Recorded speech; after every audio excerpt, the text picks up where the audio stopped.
to be launching a tasty pastry. It's a low-carb Pop-Tart. It's got 3 to 4 grams of net carbs, and we love this show. This is our best place to be in LA.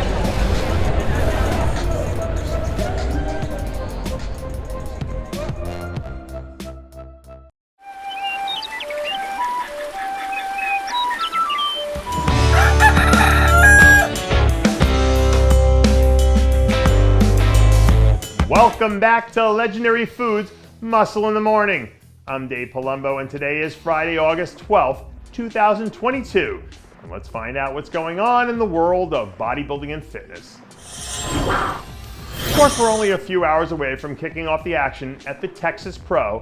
We wanted to bring you guys a few storylines to keep an eye on heading into the weekend, starting with the Men's Open, where we're going to see former 212 Olympia champ Kamal Elgargni tread into deep waters again as he attempts to see if he can become the third athlete on the IFBB roster to earn a qualification in both the Open and 212 divisions. But in order for him to do that, he'll have to slay Steve Kuclo, who's one of the biggest mass monsters that we have in bodybuilding right now. I think everyone agreed that Kamal looked great at the IFBB Tampa Pro last weekend, but at the end of the day, he didn't have the size to hang with Akeem Williams, according to the judges. And he could easily find himself in a similar situation in Texas if he and Steve wind up side by side during the prejudging. Because if Steve shows up at his all-time best, it'll be a tough night for anyone else in that lineup, let alone someone who'll be giving up as much size as Kamal. If you love 212 bodybuilding, you're probably still buzzing after the battle that we saw between Florian Poirson, Kerrith, Bajjo, and Nathan Eppler on stage last weekend in Tampa, because it was probably the most competitive top 3 group that we've seen outside of the Olympia stage in the last 5 years. And even though Keon decided to pull out this weekend now that he has his qualification locked up, we will get to see, hopefully, Kerrith and Nathan run it back again, and that alone might be worth the price of admission.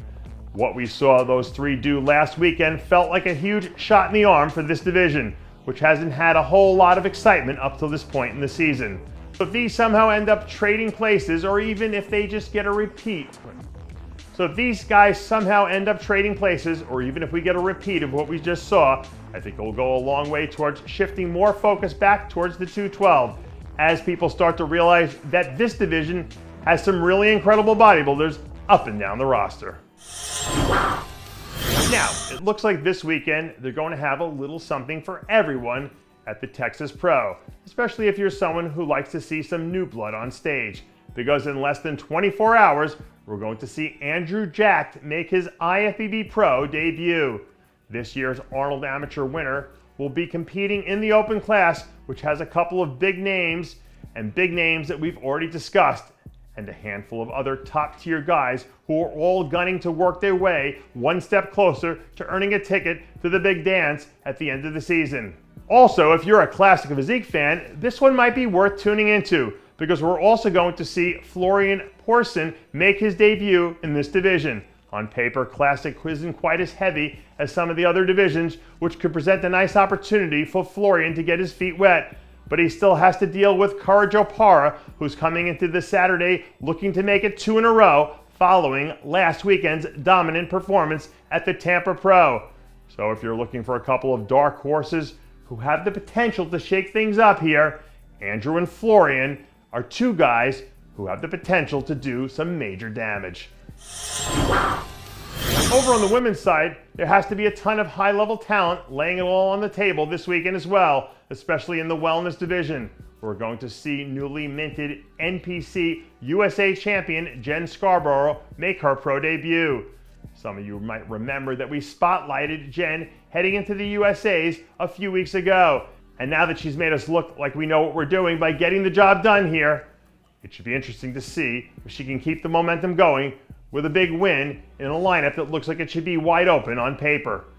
In women's physique, you might want to keep an eye on Harias, who's coming off a really strong runner-up performance at the IFBB Tampa Pro last weekend, which made her the early favorite coming into this show in a lot of people's eyes.